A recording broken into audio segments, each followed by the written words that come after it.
150 సినిమాలు పూర్తి చేసుకున్న చిరంజీవికి తెలుగు చిత్ర పరిశ్రమలోకి మళ్లీ అడుగుపెట్టిన సందర్భంగా ఘనంగా సత్కరించారు.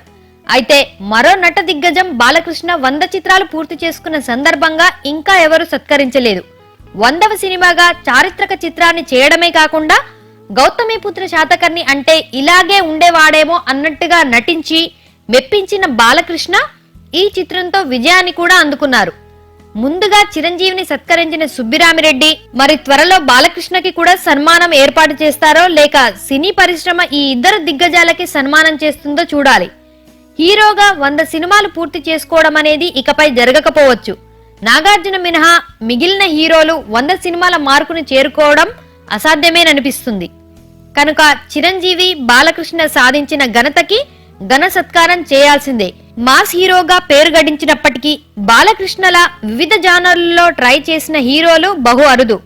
ఆదిత్య 369తో సైన్స్ ఫిక్షన్, భైరవ ద్వీపంతో జానపదం, శ్రీకృష్ణార్జున విజయం, శ్రీరామరాజ్యంతో పౌరాణికం, గౌతమిపుత్ర శాతకర్ణితో చారిత్రాత్మకం, ఇలా అన్ని జోనర్స్ ట్రై చేసిన హీరో తన తరంలోనూ తన తర్వాత తరంలోనూ బాలయ్య ఒక్కరే.